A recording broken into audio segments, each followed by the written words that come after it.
Hello ladies, are you ready? Yes. Yes. We are. Chef Reuben in the house, guys. I've decided to make little beef kofta. So basically some minced meat. We've mixed some onions and some spices through there. And then I'm gonna glaze it using the Mrs. Ball's chutney and a little bit of Worcester sauce. For me, I love the color of beetroot. So we're using the beetroot in a little sauce. We're gonna combine that with some fresh apple, a little bit of cream. What's exciting me about the masterclass is to see basically how they're going to incorporate the beetroot and make it gourmet. And then some mealy rice that Arthur's gonna put some feta in there as well. Does that sound good?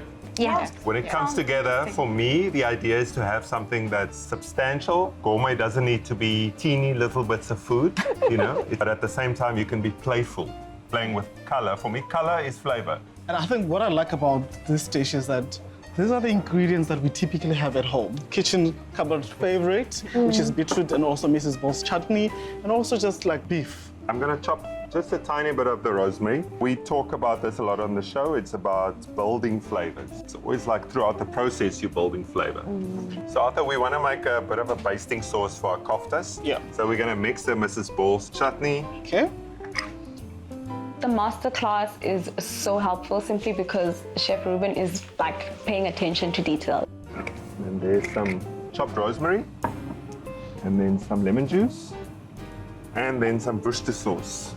Throughout, while it's cooking, we can just give it like one final baste again.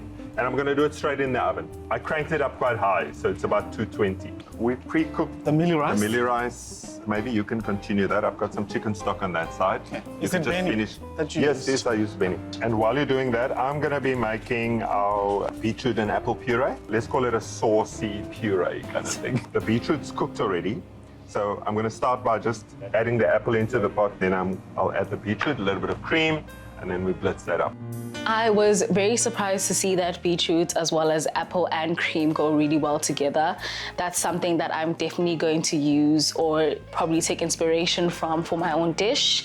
Just gonna add a tiny bit of butter. Apples and butter. Yeah. I'm just waiting for you to put in brown sugar. No. And we have the sweetness from the beetroot. Do you have like a sweet tooth? A big one. I've got an appetite of a 5-year-old. I literally eat 6 million times a day. Every time when we add something sweet, she gets all giddy. Yes, all the smiles come through. You're moving a bit slow. What's happening? Am I moving slow? Yes. Do you think the 1 hour mark, you will be able to manage it? How much time do I have left? Hi, Arthur calling out chef saying he's moving very slowly today. My gosh, slowness can be contagious, please. My apple's almost done. I think your mealy rice looks about right. Yeah, I think all the stock has reduced. Yeah. Look at the apple, so it's got some color on it. There.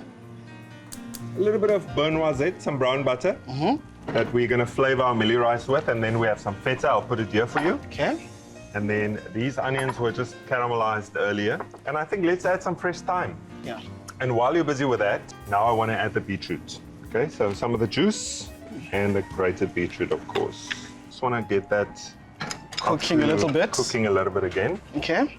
This probably going to be in there for about 8 to 10 minutes. And at the same time, I want to put our cabbage back. So red cabbage, it was just seasoned lightly, some olive oil, and then like really hard roasted in the oven. So let's add some cream. Why Right. are you adding it in the pot? If you just add the cream and it's cold, it never bonds to whatever you're pureeing.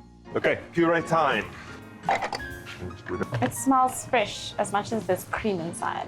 Okay, here we go. Yeah,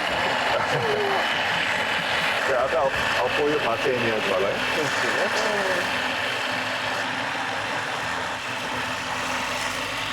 Right. This is actually quite simple. I mean, even with the little onions that we've done here, there's a lot of flavor there.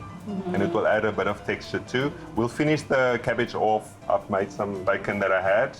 And then we'll also lightly glaze that with a tiny bit of our Mrs. Ball's Mrs. Ball's, chutney. yeah. Some people here like a bit of sweetness. Give her a bit of sweetness. I mean, also that acidity that you get from Mrs. Ball's chutney. Yeah. I'm finishing off our cabbage with the bacon.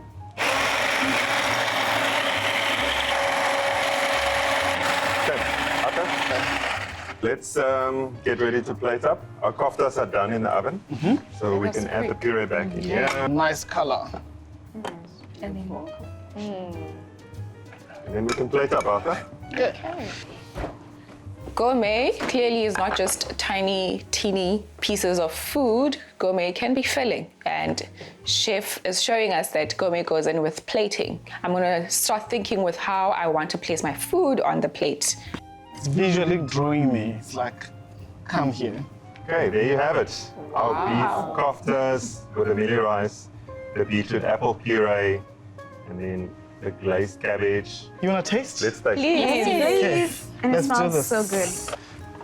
Yeah. Enjoy. Thank you. Sweet, spicy, savory. Oh, guys, heaven on a plate. Putting the food in my mouth, this fork is filled with flavor, there's color, the texture is amazing. There's some crunchiness, puree coming in, hugging this crunchy, literally heaven in your mouth. It's your time to shine. Let's get going. Let's do this.